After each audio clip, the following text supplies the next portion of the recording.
Greetings, I am Live. And I am Scandal. And let's play a game together. Yes. Actually, let's skitter away together. How about we do it? Let's just skitter away together. Yay! All right, so they skitter away, leaving the mask and dark coat in the boat. It does rhyme. It does rhyme. The mask in the boat. The dark coat in the boat. Nerd is going to write slam poetry about this experience now to share their emotions. I'm a powerfully. magical poet. A magicoat. But I wanted to be an engineer. Magicoat.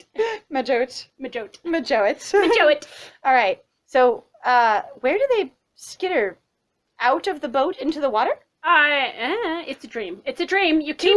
Do we know in it's this case now? Actually, I'm gonna sass on you, going. It is a dream, and you know how we know it is a dream. Stop fucking trying to forget that we're playing. No. I'm going. Do we know it's a dream? Because to me, going into the other realm isn't a dream. You're going into Astra's traveling Arcana realms, which isn't a dream. It's another realm of reality. Is this now a dream where we've fallen asleep in the other realm by being pulled through with chains, and now we're not in another other realm? Why would the game try to, when it's trying to inform you that you're in a dream, when you're writing, try to tell you when you're in a dream by directly just going, you're in a dream? Then you would lose all your suspense, like, completely. I don't understand what you're trying to go for at all, because I get where, like, okay, for me, I'm fine with this. It literally also starts with a dream within a dream. That works for me. But it didn't start with a dream. It did. A dream. It said Did that? you not read the opening, basically, thing with this? It said, a dream within a dream. I didn't read that in the dialogue anywhere. You missed when then we were clicked on Julian's portrait. It says a dream within a dream. That's not dialogue. That's a chapter title. Well, and I didn't read that. That's still part of the game. No, but I didn't read that. Yes, we did. No, me didn't read that. You read it out loud in the previous episode. You cannot bullshit me that hard. Apparently Oh my God. Okay, I didn't even think about it then in reference to the game. All right, my bad. All Aye. right, so apparently now the other realms are actually a dream. The Arcana don't even exist. Astra is made up. He's doing crappy shit with his deck that isn't magical at all because it's just a dream. All of it is just a dream. Someone somewhere going, dreams have power, excuse you. Some witch somewhere. I will curse you to have the best dream ever that you will not be able to do anything with. The most realist of real dreams, because dreams have power. I'm just like, okay, I'm sorry I didn't make that connection at all. I mean, I thought it was weird because, so that's the entire, like, chapter title for a while. Right. Like, now that they're doing a dream within a dream at this point seems unusual. Because I'm going, oh, okay, so convention would be, this is where the dream within the dream, which is not to say that we're actually in a dream, because we literally have no body. So there's parts of this that it really does start breaking down, don't get me wrong, but now going, the only way to go into another part of it, you go through a door, we've gone into another... A third level. So we're at like 3 levels now, because our first level is we lost our bodies and we were in a shadow realm of the real world, like a dream. Yep. Then we moved from the shadow realm of the real world into the Arcana world, which is dream in a dream. Yep. And now we moved into another something else from there, which I just assumed was another part of the realms of the Arcana, which probably was a poor assumption on my part. Except for it could be a third layer of reality. It could be literally somebody else's realm who's just trying to fuck with us. It could literally, this is the devil going, this is the way that I mess with people. But I have no idea since we're still not playing. So hit the button. It's okay. They skitter away, like leaving the mask. Almost 4 minutes. And and dark coat in the boat. Okay, so I was thinking of dialogue in the game. I apologize. No, you're fine. The oppressive cloud in my head lifts slightly. We had an oppressive cloud in our head? Hang on, that piece I don't remember. Nah. I remember going, like, we're slightly aware of something. You could just say, the cloud in my mind. The weight that I am now perceive a weight lifting from my mind or something like that. Yeah, I don't know. I guess that's it. It's oppressive cloud sounds like something we should be familiar with. Julian. Of course I know who Julian is. Stares at beetles still skittering out of the boat and falling over the edge. Or apparently who he was. I guess he's all beetles. Vague internal screaming. I have to find him. Not the beetle him, the real him. Beetle Julian! No! Actually, it'll be really funny for a while. I am extremely distressed for a while that Julian has fallen to pieces. I try to grab the beetles to put him back together. It's an oogie boogie thing. You try to gently scoop them back in the clothes. No, it's okay. Julian standing on this side. What the shit are you doing? Us gently trying to shove all the beetles I'm back in the saving you! I'm saving you! We freeze, hands full of beetles, looking very sad. Beetles who? Him staring at us. Huh? Hi. Oh, fuck! Hi. But this is you. Holds up a pile of these very, very confused, skittering, confused beetles. And you're just holding them very gently. But Julian. But who's? Him. Covered in beetles. Nudge. My skin is crawling. Will you please put the beetles down? No, it is crawling. It's made of beetles. I know, you swear. Those are beetles, it's Julian. It's you. I just need to get you back into your clothes and you'll be fine. Tries again, keeps going. Tries again. Him. Oh, God. Oh, we're gonna spend about 30 minutes on this. It's okay. Come back. I told you. Nerd. I told you. It's I me. cared about you. I'm me. And I would care about you no matter what. And so even though you are nothing but a golem, a beetle golem, I care about you. No, I'm not a beetle golem. I'm a real person. I might be a leech golem. Shh, quiet. Shh, I quiet, won't tell you why I love leeches so much. Julian, secretly 5,000 leeches in a trench coat. Very nervous. Quote lies, 2020. Here we go. All right, I have to find him. The real him. We have to get out of here. I assume that we're both in here, wherever here is. He's somewhere ahead of me, I assume. Over the water. I can feel it. Now I have my senses back about me. Is he my door? Julian is my personal door to my internal reality. Julian, bend over. I didn't realize that I was incomplete without you, but in the sense that people want to say the most romantically, what I mean literally is I am incomplete without you. You are my internal doorway. What? Hold on. I'm going to show you how this works. Oh, God! Oh, my God! It's okay. I just need to open you. Whoa! Hello, excuse me. Where did he fell off over the edge? Oh, shit. I will go after him. He's my door. My doorway, no! Oh, shit. Why? Get away from me. I wanted to be close to you, but not that close to you! Not that close. He's somewhere ahead of me, over the water. I can feel it. There's nothing for it. I get in the boat, full of beetles and clothes, and start rowing. With the clothes and the beetles. The beetles, we will help you. No, the beetles all skittered away. They're all hiding around the corners of the boat. You're trying to find a place to put your feet, and you can't get it. You're like, I literally just... And they move out of your way. And then they move out of your way. You step into this spot, and then you lift your foot again, and they move out of your way. Sort of like the silk sprouts moving out of your way, you know, in Spirited Away, and you put your foot in, and then you go to sit down, and they clear a spot on the boat, and they're all just cuddled around you. In this very Ghibli moment, you have 5,000 beetles cuddled around you, staring at you like, you can do it. I believe in you. As you're in this boat. We believe. As we pick up the oars, and they're like, we will help you. They're all just lining the oars, looking adorable. And you're like, I don't know how to, I can't. Move. Carefully goes to grab the oars. They squeal out of the way. Okay, but I feel like you're going to get in the water, and that will be not good. They just ride through the water, splash. Either that or they slide up and slide down. So they move up, move down with the oars. Moving of the waves. That's so great. All right, so okay, so for anyone who needed more horror in this scene, everything's covered with beetles. Just assume it's all covered with beetles at all times. This is what's going on. The boat is nerd. I am so chill. Painted in beetles. Nerd. That's fine. I love bugs. Remember I said I had a pet tarantula? Which isn't an insect, but, you know, still similar, skittery, small thing. It's fine. Julian. Fucking hell! Do you know why I like leeches? No legs. No tiny, skittery little legs. No legs! That's also why I like Faust. No legs. No legs! Faust, you're a leech! Faust. Fuck you. Hi. Very cheery. Fuck you. There's nothing for it. I get in the boat, carefully waiting for the beetles to get out of the way, and start rowing. After I sit down. Ooh, a new illustration. Holy shit, we're in the end game and there's a new illustration. Oh my God! A thick fog rolls in, so dense and opaque that I can barely see my own hands in front of me. And the music is all gone, just in case you're wondering, like, there's nothing here. We have no music. We're like, we would love sound, but there's nothing. None music, left beef. All of the... Oh my God. In fact, the beef is also gone, so, you know, Muriel. I can't see my own hands in front of me. All the beetles, we can't see either. They go, little eyes. Them all, you know, cartoonishly opening their eyes wider. Are these googly-eyed beetles all over this boat? You're just like, ha, ha, ha. That's fine. That's great. You row finally out of the mist. There's 9,000 pairs of little eyes. Woo! Like, whoa. If they do that thing where they reflect light back at you, it'd be amazing, because it basically just looks like your boat is just bathed in these little glowing orbs. It'd be pretty cool. Honestly, this is ridiculous. Trusting the faint pull, tugging me onward, I row onward. Onward. Until the boat bumps up against something onward. Oh, sorry. An island? Onward? So much island.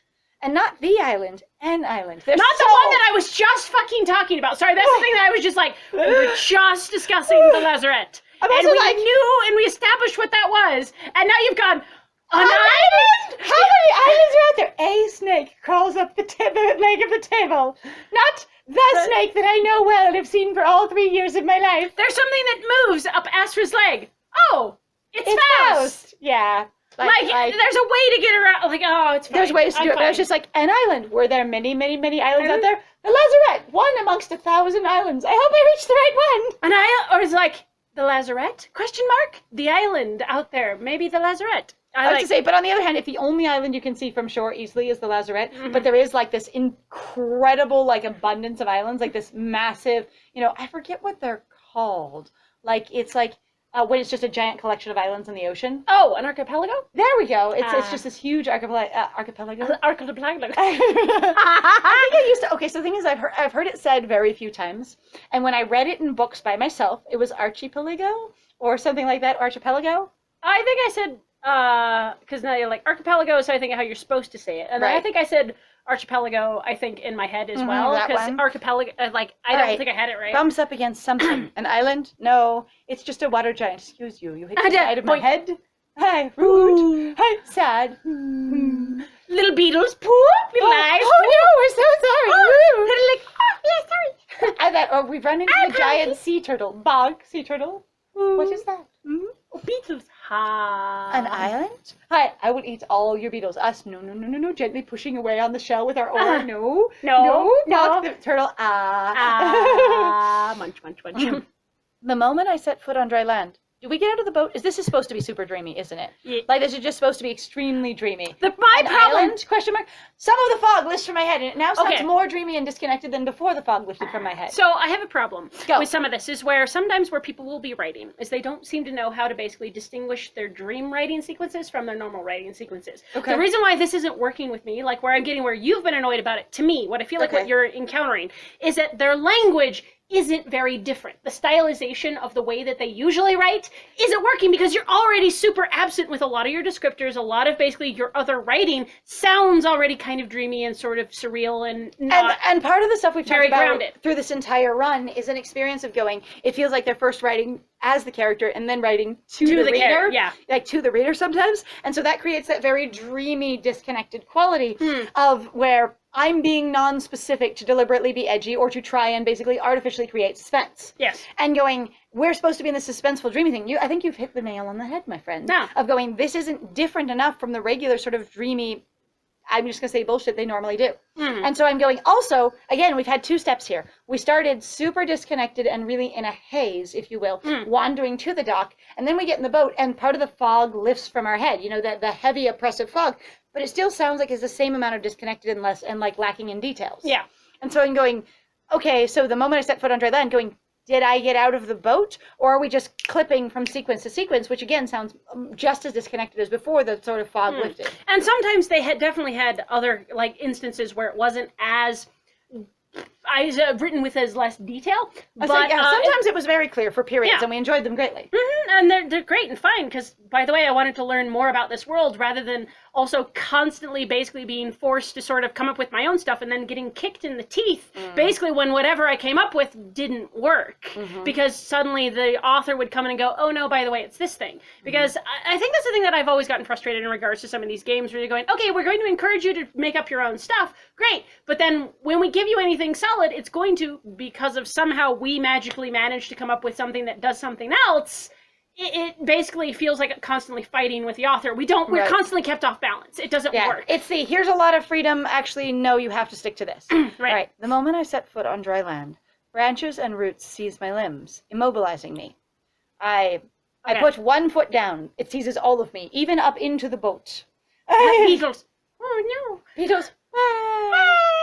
So sad. So sad. Hi. It's Hangman's. Somehow this feels familiar. This is reversed. Yes. Because it really was. The lamppost was the other way. I am confident of that. And the tree was on the other side. Yeah. I'm really sure. That's amazing. Julian stands in a circle of light, speaking to a misty figure with the head of a bird. Do I remember anything? Indecision, introspection, inaction. They will serve you forever. Yeah, well, you do seem to have a lot of indecision and a lot of basically not inaction, but like contrary action in reference to it, even up to the very end with your snowball fight idea. Like, all the time, it's like, let's not do more action, let's do something over here instead. Ha! And it almost feels like, sometimes to me, it almost feels like it's earmarked by a premium choice of, don't let the story advance. Uh-huh. Costs money to not advance the story. See, and you know what I actually said? So we actually were talking about this because we went back and we were kind of watching some the end episode before we started this, the last episode, so episode 32. And I mentioned going, this would have been a perfect opportunity, that snowball thing would have been a perfect opportunity for you to deliberately actually try to talk to Julian more about his life or more about character building stuff. Basically try to learn more about the world. It would have been a great place. Like, that's the thing I think that always bothers me about some of the premium scenes is like, you have multiple really good opportunities where instead of being like, let's just be nothing but romantic, like you could have some romance, which is fine, but it doesn't feel like you learn enough about the world or what's going on. So like you could use those as ways to flesh out your world. Both of us talked briefly about the snowball scene in reference to making it work with the initiative of the story, where we've talked about a lot of times there's this pressing initiative to move the story forward. First, Julian's life was in danger, so we're like, make out or save your life. Let's save your life. Right. You know, kind of thing of going, no, we don't really want to make out in the library at risk of, you know, you'll die, but, you know, we'll do it because we're still new at this game and we're trying to figure shit out. Right. Which... And we're still developing our style very much. That was much earlier on our channel. But also then going, you had a perfect opportunity to ask Julian about his life or about your life or about anything while you were walking. It could be a romantic premium scene, but that keeps you moving towards your goal at the same time. Right. There have been so many times where I've bonded with someone either as a friend or romantically while we're on our way or working towards accomplishing a task without stopping it. And had really intimate discussions or connections or things like that. And yeah, you might stop for like a moment to kiss the other person if it is in a romantic context. I know. But it's not like you stop your entire journey and all progress of all kinds when literally your body's been destroyed and your life is in danger. You're already technically dead and you're just trying to avoid going through the final gateway kind of thing. Yeah. So that's a thing for me, I guess, is going, there's ways so that it doesn't feel dissonant with the urgency of the plot. Yeah. And I feel like they didn't do those ways. And all that does for me is basically make a narrative on Julian's character and the fact that he will not respect you or your life or your focus or your initiative because he keeps getting in your way and also sort of dismissing what you need to do. Even where we talked about like right after the start where he promised he was going to focus on you and help you and wouldn't try and dodge anymore. And that scene of snowball fight feels like a dodge. Let's not focus on actually getting you where you need to be. Let's do this instead. Especially also right after we go, we've got to focus on you, the main character. And then it immediately goes to, let's have more fun together that has nothing to do with focusing on the thing that we said that we were going to focus on. And that I promised I would help you with. Yes. All right. They will serve you forever. His voice echoes as if it's coming from a great distance. I would say it's that thing where it's got the filter of from an upstairs room in the rain. Right. Of those. If you're not familiar, there's this trend with songs on YouTube that I've run into, and sometimes on Tumblr and stuff, where they play the song, but as if it's like an upstairs roommate or down a hall, at, you know, behind a or closed through the door, rain. or you know, out in the streets, you know, behind a closed window in the rain, kind of thing. And so they put a filter as if you're just hearing the lower tones of it with another sound going on. Right. And it's pretty cool. So the hangman sounds like that. He's at the party upstairs down the hall. Right. All right. The syllables warp and distort, yet I can still understand him perfectly clearly. Excellent. You stand between realms, but there is only one road for you. And you don't get to choose anymore. You already chose, sir. Good, sir. He's like, you were already here once, and you made your choice. You didn't stay to hang out with me and learn with me forever. And now, even though I promised you could choose whatever you wanted, I'm offended. You know, I still feel bad for this birdie boy. His wings? His wings, yes! He will not pick up his wings! Okay, so all the impression I get. So if you know how bird wings work, and a lot of people with, you know, bird characters, you have that sort of arm joint that makes that fun little arch that everyone likes to have up behind their backs that sort of makes them look imposing and stuff. What he's got here, and we've mentioned it briefly before, is his wings are completely limp, 100% dead. That bend in his arms is just dragging on the ground inert. So if you're thinking of something that might be fairly familiar, like the Maleficent movie and like her wings, the live action Disney one kind of thing, which is, or if you're thinking of like one of the Marvel characters that has wings, where they fold them up behind them and there's that folding, you know, elbow joint kind of thing, and then the top of the wing, all of that's got to be laying down, dragging on the ground behind him. Either that, or he's got itty bitty wings, and if he held them up, they'd be really small, like canary wings. I know. I was gonna say, Maybe but cute. this image of him being like, I'm standing here strong and powerful, and yet part of my body and my posture, because his natural limbs is completely like just basically exhausted, laying on the ground, feels so strange to me. Mhm. Like, can you imagine if you were standing there, like straight, like parade stand, very rigid, back posture, but your arms were dead weight by your sides as if they had been, used to their full extent. Mhm. That's a little disconcerting, a little dissonant. It's a little wild. Yes. So that's what I keep having that too with his wings and going, Yeah. whoa. Just really distracting. I'm just like, It's very unnatural for something with wings in real life to have them be completely inert and laid out unless they're badly damaged. Or they're just like, I am relaxing in the light. Wow. But Which honestly, they look really cute. But they don't stand up when No. they're doing that. So if they have any motion to themselves, like if all of him was relaxed and he was just a round Borby chicken, that'd be amazing. But Hangman Yes. as an orb, hello. Mm. Super cute, just a melted chicken on the ground in the sunshine. Yes. Yes. I say, but so for this, whenever I've seen animals with wings, when their body is active but their wings do nothing, it really is a strong indication of damage, and it makes me uncomfortable. Yes. I mean, having rehabilitated a couple of birds in my youth, it makes me very uncomfortable. Poor babies. All right, one road for you. And it's not much of a choice. It's sort of like when we had the choice, that was one option on the screen, and so we pepped it because there was nothing else you could do but in the game. Right, this is where we gotta go. It likes to pretend you have an option, that's all. Why is his mark back? Didn't he lose that when he died and brought himself back to life? He did. I didn't even notice that. Good catch. I thought that was wasn't even something he looking. was specifically going to lose when he made the choice to Well, this could die be a and give it back up. in time kind of thing. We don't know. I don't know what's going on. That's We have true. no We don't idea know what's going on. Anyway, At all. that's weird to me. Not much of a choice. Him, one box of choice, one button appears in front of him, extremely meta. Him, Choose. click it, click. Hooray! I got a choice. Perfect. Huh? There's nothing left for me back there. Okay. He walks deeper into the misty forest, and mangrove branches finally release me. Wait, roots and branches grab us, and now they're specifically mangrove branches? The roots are still holding our feet, but the branches let go. Yeah. We get down and we just use fire again to get the roots to let Please, go of us. please, be Because- warm. Let go. Be warm. You hate warmth. And they, No. beetle somewhere. Fire! The little googly eyes. Blue. All right. Finally release me. Panic seizes me. I can think of nothing else except that I've just been released by branches. Except that I'm also just like, panic seizes me. I can think of nothing else. But think panic. Of what? I can think of nothing else but panic. I can think of nothing else but the branches just We released clearly me. have to find out what we're panicking about. Quick, hit the next one. Quick! Chase him. We also only have one road.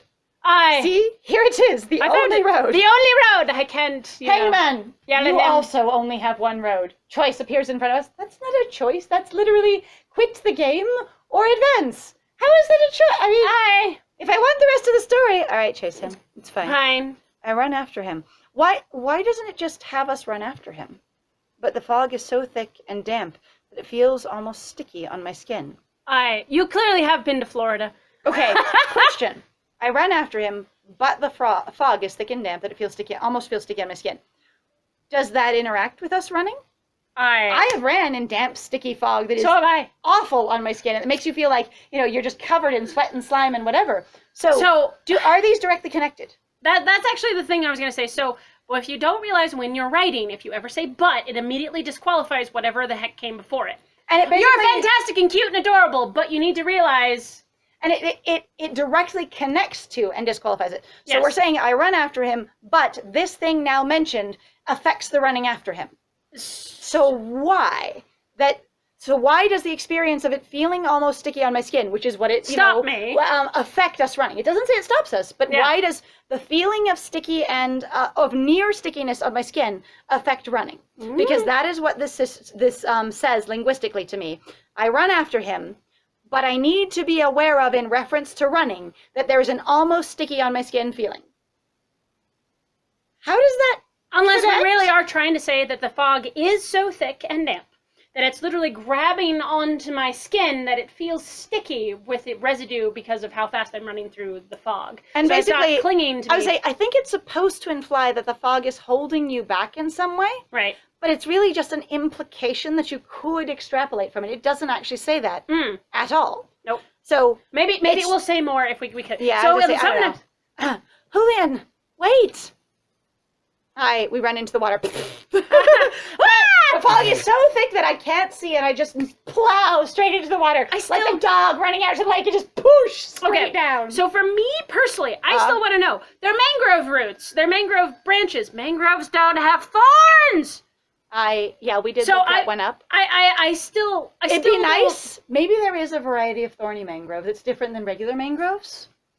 Fine, let's find out. Right. Because I'm curious. I'm like, to me, as far as I know, I have never seen a single mangrove that has thorns. And I would think that if we as Nerd and or the MC know what mangroves are, and you're supposed to assume that the reader knows, because they do talk to the reader a lot in here, they would specify thorny mangroves in some way, since, there's spikes everywhere, or that the vines with spikes are separate from the mangroves and there's something else going on. Right. So I don't know. I mean, it would be nice if I can't find anything. It'd be nice if it was earmarked in some way. Like, their fictional mangroves might be thorny. On the other hand, why use the term mangroves instead of just thorny trees in the water? Right. Because it using real world terms indicates you to a real world picture, Right. All right. I can't reach him. I stretch out a hand towards him as the fog closes around his back. And they've just moved us to the water, so it's us falling in the water. This is Nerds slogging through the water. Honestly, forget the fog potentially feeling almost sticky on our skin. You just have to slog through water. We just slogged through water, and that is making us run like ass because we are not athletic. Yeah, no kidding. Where did he go? This way, that way, wrong way. Yeah, see, it's grayed out. Yonder and back. I don't know if any of these matter at all, but since we didn't click the gray one before, I'm kind of tempted to do that. On the other hand, okay, so for me, as Nerd, if I have awareness here, which it's suggested that I do, yes, I'm panicking and I'm focused on him, but it suggests that I have awareness. Okay. Wrong way suggests to me that basically none of these ways are the right way, because guessing wildly is what got us here in the first place. When he went, well, let's just go the direction you've already gone, instead of looking and thinking. So what I would want to do is look inside of myself again, going, can I sense him? Can I sense anything? Or if this is part of my journey that the star indicated, can I sense basically where that is? So this is the most choices we've ever had. And for me, wrong way, as I'm reading it as a reader, is saying it's none of the other options. And for me, since I don't feel like Nerd is impulsive like that at all, Nerds always seemed very thoughtful or a direct pushover, not making a lot of their own choices in any way, right? And so for me, I think wrong way is the answer, because I wouldn't just pick. Okay. And wrong way feels like it's none of these ways. Does that make sense? Yeah. If it will let you. Oh, you can't pick it. You actually couldn't say Julian anyway. So the fact that I didn't click it doesn't matter, because that's what grayed out means? Yeah. I guess. Yeah, we can't click it. So I was going to say, like, maybe we could do that. The only other thing is going this way, which to me is the way that I am going, which is toward where he was going. Right. If he was traveling a relatively straight path, which he always has done, he doesn't do a lot of weaving and bobbing and going around in places. Knowing him, he goes the way he's going and keeps going for the most part.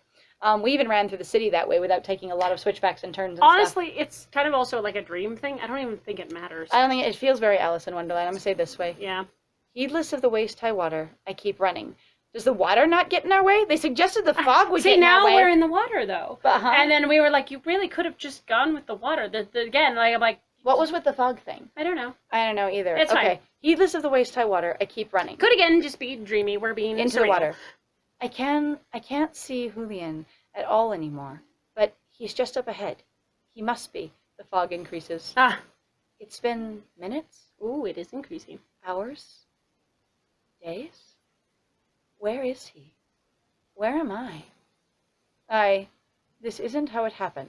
That's correct. True. Do we now become aware of ourselves? Oh my God, that would be amazing. This isn't how it happened. When I saw him here before, in this realm, I stood and watched while he talked to the hangman, and he didn't run away, and he also didn't choose... Because we keep trying to get him to make choices and confront his issues, and confront things and deal with them rather than running away. That felt like a super weird convention. This isn't how it happened. Did we hear someone else say that? Because then we're going, it isn't? Is that a voice in our head that speaks to us separate from ourselves? Possibly. That's a little wild. I slow to a walk, neck high in the water now. Then stop, concentrating on that thought.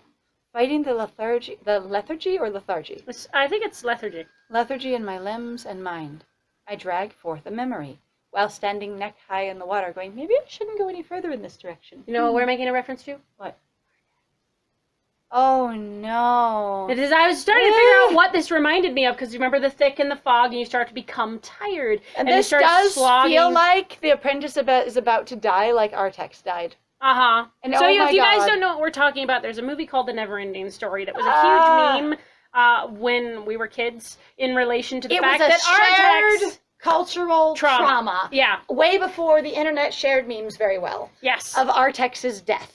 And you can look it up, but Artex was... And the thing is, you might not get it just from watching the short scene, because it's that thing where people go, it's so important, it's such a thing, and you're like, I literally have none of the other context around this, so none of this makes sense. So I don't have any emotional investment, but at the same time, like, sometimes you can feel the character's emotional investment and how the scene should be important at the same time. Right. So I am now really uncomfortable, because this does seriously feel like we've turned into Artex, and we are sinking into the bog of, the swamp of despair. Be happy, think of anything! It's like, we can't think of anything at all, we're just lost. But you know what? We'll have to think of it in the next one. Because guess what? We're gonna die like Artex in the next one. Holy cow! Yes, death. So, and again, if you want to go actually watch the movie, it's just the first Never-Ending Story. I know Netflix has it, at least for the United States, based off of what I last saw. Right now, So this is August of 2020. Yep. So if it's not there, my apologies. But also, just so you know, it is an animal dying, which is really sad. And it is definitely intended to be sad. So I'm going to warn you in advance, that is it. That is a scene. That's what's going on. But yes, so thank you very much for joining us. If you like what we do, please feel free to like, comment, and subscribe. And please also feel free to share our videos if you're having a good time with us. It really helps us out, actually. It does. Also, other than that, if you'd like to support us more directly, please feel free to go check out our Ko-Fi or Patreon. We've got some links in the description down below. And then I have been Scandal. And I have been Lies. And it was great playing with you. Bye!